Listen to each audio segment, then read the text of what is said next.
कभी एक छोटी सी आवाज पूरी महफिल की हवा बदल देती है।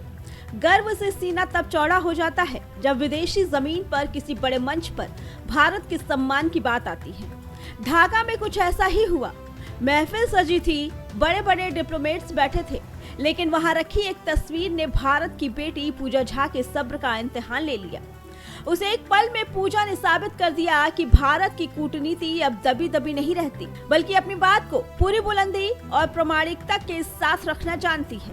ये सिर्फ एक नक्शा नहीं था, ये देश की अखंडता का सवाल था और पूजा झा ने वो 440 वोल्ट का झटका दिया कि वहां बैठे लोगों के होश उड़ गए। ढाका में विदेश नीति पर आयोजित एक सेमिनार स्टेज पर बांग्लादेश के पूर्व राजनयिक तारिक करीम अपनी स्पीच दे रहे थे। सब कुछ सामान्य लग रहा था, लेकिन पीछे लगी स्क्रीन पर चमक रहे भारत के नक्शे ने आग लगा दी। उस नक्शे में जम्मू कश्मीर को भारत से काटकर पाकिस्तान का हिस्सा दिखाया गया। ये महज भूल नहीं, ये कूटनीति की धृष्टता थी। The map of India depicted here is incorrect. Jammu and Kashmir is an integral part of India, and I think the map presented here is not. This map is for representational purposes. It does not project actual boundaries. I understand, sir, but the Jammu and Kashmir part is an integral part of India, and it is misrepresented here. So I just wanted to point out. And you are from India? I am Pooja Jha, Second Secretary, Indian High Commission. तभी भीड़ के बीच से एक आवाज गूंजी। ये आवाज थी भारतीय उच्चायोग की सेकंड सेक्रेटरी 2022 बैच की IFS अधिकारी पूजा कुमारी झा की।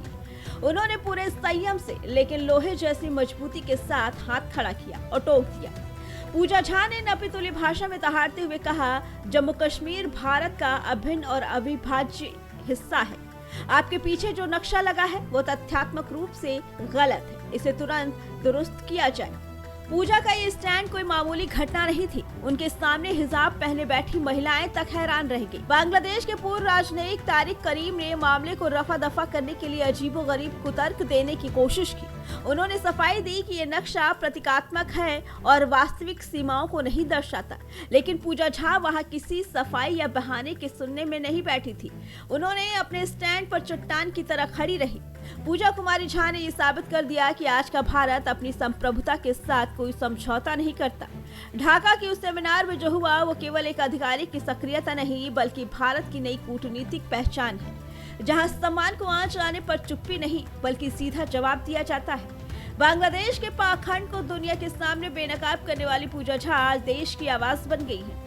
ये उन लोगों के लिए एक कड़ा संदेश है जो भारत के मानचित्र के साथ अपनी घटिया सोच को जोड़ने की कोशिश करते हैं। पूजा झा का ये साहसिक कदम उन सभी के लिए एक मिसाल है जो ये मानते हैं कि कूटनीति का मतलब केवल मुस्कुराहटे बांटना नहीं, बल्कि अपनी सीमाओं और अपनी आन बान शान की रक्षा के लिए जरूरत पड़ने पर डट जाना भी है। फिलहाल इस खबर पे आपका क्या कहना है, कमेंट करके जरूर बताइए। Bureau report, prime.